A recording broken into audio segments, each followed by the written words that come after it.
আপনার দলের নেতা কর্মীরা এই ইন্ডিয়ান ডিসপেন্সারির দায় নিতে চাইবে না, চাওয়ার কথাও না। আপনাদের দলের অনেক স্পিরিটেড কর্মী দল ছাড়ছে, আপনাদের খোঁজ খবরই নাই, আমার কাছে আছে, আরও ছাড়বে সামনে। আমি যে ফর্মুলা দিছি ট্রানজিশনাল গভর্নমেন্টের, একমাত্র সেইটাই আপনাদের দল আর রাজনীতিকে বাঁচাইতে পারে। দেরি করলে আপনাদের লস, কারণ আপনাদের বার্গেন করার ক্ষমতা কমে যাবে। প্রফেসর ইউনূসের ক্ষমতা দীর্ঘায়িত হবে, এই জন্যে না যে উনি ক্ষমতায় থাকতে চান, বরং এই জন্যে জনগণ ওনাকে চায়। জিয়ার পরে উনি দ্বিতীয় জনপ্রিয়তম রাষ্ট্রনেতা এখন পর্যন্ত, এটা মাথায় রাখেন। আমার প্রস্তাব মাইনে নিলে আপনাদের লাভ, যদি বলেন আমি এটা নেগোসিয়েশন করে দিতে পারি সব স্টেক হোল্ডারদের সাথে, নয়তো নিজেরা করেন। আর যদি এটা না করেন কি হবে আমি স্পষ্ট দেখতে পারতেছি। যেমন হাসিনা ভবিষ্যৎ দেখেছিলাম যে এরকম একটা গণভোট হবে জিয়ার মতো, বুঝছাও? এইটা সাহেব দেখেছেন, আজকার বেশি কইলাম না, আমি এটা কয়ে দিতে পারবো কি ঘটবে বা কি ঘটতে যাচ্ছে। এইবার আসেন বিএনপির আর একটা ভয় নিয়ে কথা বলি। মির্জা ফখরুলের সোশ্যাল মিডিয়া নিয়ে একটা ভাইরাল বক্তব্য দেখে আসি। এখন এখানে সবচেয়ে বড় প্রবলেম দাঁড়িয়ে গেছে আপনার সোশ্যাল মিডিয়া। আপনাদের তো তবু কিছুটা এথিক্স আছে, কিছুটা জবাবদিহিতা আছে, আপনাদের জবাবদিহি করতে হয়। সোশ্যাল মিডিয়াতে কোনো জবাবদিহিতা নাই, জঘন্য ভাষায় কথাবার্তা বলা হচ্ছে, আপনারা বলবেন এটাকে, যেটা গ্রহণযোগ্য। আরেকজন আছেন বিখ্যাত মানুষ, না বলতে চাই না, যিনি সোশ্যাল মিডিয়া করে বিখ্যাত হয়ে গেছেন, তার মুখের ভাষা শুনলে তো আমার সন্দেহ হয় যে আমরা কোনো সভ্য দেশে বাস করছি কিনা। মির্জা ফখরুল বলতেছে হলুদ মিডিয়ার এথিক্স আছে, সোশ্যাল মিডিয়ার এথিক্স নাই। হলুদ মিডিয়ার এথিক্স আছে মির্জা ভাই, তা ঠিক। আমরা তো হাসিনার প্রেস কনফারেন্স দেখতাম, তাই না? এথিক্স তো দেখতাম ওইটি।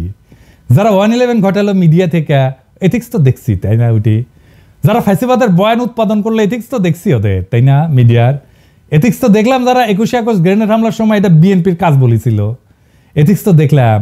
তারেক রহমানকে ডেমোনাইজ করে শয়তান হিসেবে প্রতিষ্ঠিত করার জন্য দিনের পর দিন প্রচারণা চালাইছে, খুব এথিক্স না? হ্যাঁ, বিজেএফ এর পাঠানোর টেক্সট ছেপে দিছে মিডিয়াগুলা, খুব এথিক্স না? স্বীকারও করিছে আবার মাহফুজা নাম, জঙ্গি নাটক সাজাইতো প্রথম আলো, ডেইলি স্টার, খুব এথিক্স। পুরে আমার এথিক্স মারানি রে।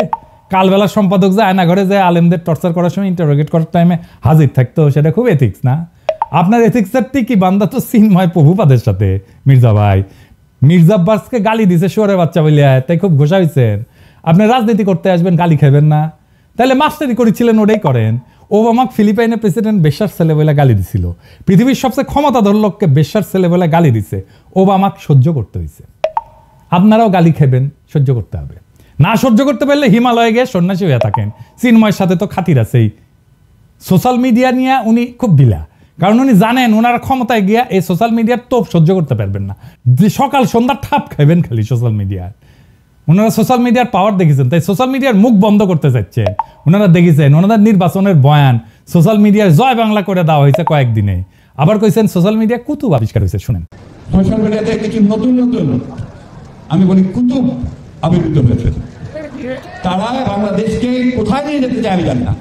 তাদের ভাষা, তাদের বাক্য, তাদের কথা, বক্তব্য সম্পূর্ণ বাংলাদেশকে একটা রাজনীতিকে নিয়ে যেতে চায়, তার গণতন্ত্রের দিকে নিয়ে চায় না। হ্যাঁ মির্জা ভাই, কুতুব দেখে ডরাইছেন? আপনারা লড়াই করেছেন না? কইছে শোনান, আবার শোনান। এইটা সে ওরা নাকি লড়াই করেছে বাংলাদেশের স্বার্থ নিয়ে। কারণ এই বিএনপি একটা দল যে প্রতিবার প্রতি বিপদে আপদে এই দেশে তারা রুখে দাঁড়িয়েছে, তারা এই সবসময় আপনার সে রক্ষা করেছে বিপক্ষে। বিএনপি সেই দল যারা বাংলাদেশকে সমস্ত তার সংকট থেকে উদ্ধার করেছে।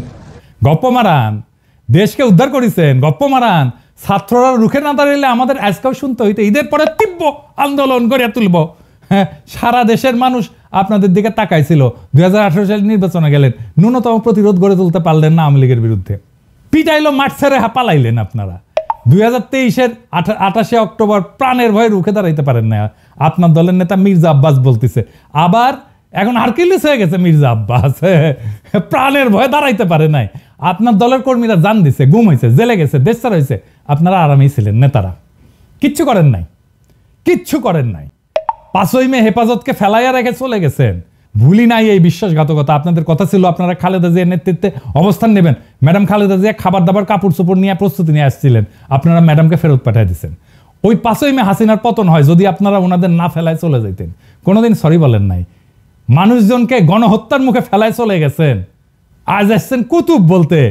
আপনার দলের কর্মীদের আমরা উদ্বুদ্ধ করে রাখছি দিনের পর দিন, বয়ান তৈরি করছি একের পর এক, আপনারা একটা বয়ানও তৈরি করতে পারেন নাই। রাজনৈতিক বুদ্ধিবৃত্তিক সাংস্কৃতিক ফাইট চালাই গেছি দিনের পর দিন, খায়া না খায়া।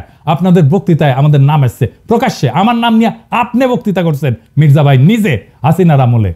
এখন কুতুব বলেন আমাদেরকে। পরিবর্তন কখনো কারোর জন্য অপেক্ষা করে না, বুঝছাও? সময়ের স্রোতে সবকিছু বদলায়। আপনার মতো যাদের মেরুদণ্ড ভেঙে গেছে ইন্ডিয়ার সামনে দাঁড়ে, তারা সেটা মেনে নিতে পারে না। সমাজ যখন অন্যায়ের বিরুদ্ধে কথা বলা শিখে যায়, তখন পুরানো প্রতিষ্ঠানের ভিত্তি ক্যাপে ওঠে। আপনারও ভিত্তি ক্যাপে উঠছে। সত্যের মুখোমুখি হইতে সাহস লাগে মির্জা ভাই, আর সেই সাহসের অভাবেই মুখ খারাপের অভিযোগ তুলেন আপনারা, যারা বছরের পর বছর জনগণকে শুয়ারের মতো শাসন করে গেছেন। আপনারা তাদের শুয়ারের বাচ্চা বলারা খুবই সত্যি কথা, খুবই ন্যায্য কথা।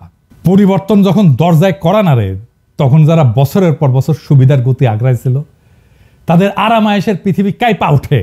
তাদের সেই আরামের কুহক ভেঙে যাওয়ার কষ্ট এখন স্পষ্ট হয়েছে। আপনারা অভ্যস্ত ছিলেন মানুষকে মুখ বুঝে সহ্য করতে দেখতে। আপনাদের অন্যায় আর ভণ্ডামের বিরুদ্ধে কেউ কথা বলবে না, মুখ খারাপ করবে না। কিন্তু দুনিয়া বদলায় গেছে। আজকের এই সোশ্যাল মিডিয়ার যুগে প্রত্যেকটা কণ্ঠ স্বাধীন, প্রত্যেকটা প্রতিবাদ জোরালো। এখন আর মানুষ আরামপ্রিয় ভণ্ডদের প্রশংসায় ফুল ছিটায় না, বরং তাদের আসল চেহারা দেখায় দেয়। আপনাদের মিথ্যার দেওয়াল ভেঙে পড়ছে। আরামদায়ক জীবনের স্বপ্নগুলা দুঃস্বপ্নে পরিণত হয়েছে।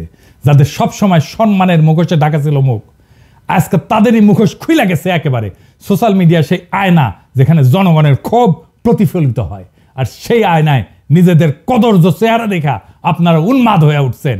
আপনারা যে কমফোর্ট জোন বানাইছিলেন, সেটা ভেঙে যাওয়ার তীব্র যন্ত্রণায় আপনাদের ঘুম চলে গেছে। মুখ খারাপের দোহাই দিয়া সেই বাস্তবতাকে মুছে ফেলা যায় না মির্জা ভাই। নিজেদের তৈরি আরামের দুনিয়া ধইসা পড়ছে, কারণ সাধারণ মানুষ আর ভণ্ডামি মেনে নিতে রাজি না। সমাজের মুখ বন্ধ করার দিন শেষ। এখন শুয়োরদের আয়নায় নিজেদের মুখ দেখতে কষ্ট হয় আপনাদের, তাই চিৎকার করে বলেন মুখ খারাপ, মুখ খারাপ। ভুয়া রাজনৈতিক কথাবার্তায় পরিবর্তন আসে না। 70 দশকের মঞ্চ কাঁপানো কথায় পরিবর্তন আসে না। এখন সময় কাজ কইরা দেখানোর, সমাধান দিয়া দেখানোর সময়। আপনাদের সময় আসছে এই পরিবর্তন মাইনা নেওয়ার। ক্ষমতা, দম্ভ আর ভণ্ডামি দিয়ে আর কতদিন টিকবেন? পরিবর্তনের হাওয়া চলমান। রুখে দাঁড়ানোর সাহস যাদের আছে, তাদের কণ্ঠ চিরকাল উচ্চারিত হবে।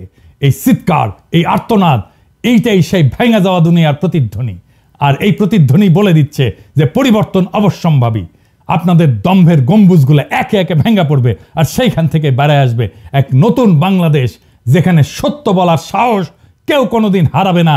আপনাদের সামনে সত্য উচ্চারিত হবে মুখ খারাপ দিয়াই। ইনকিলাব জিন্দাবাদ।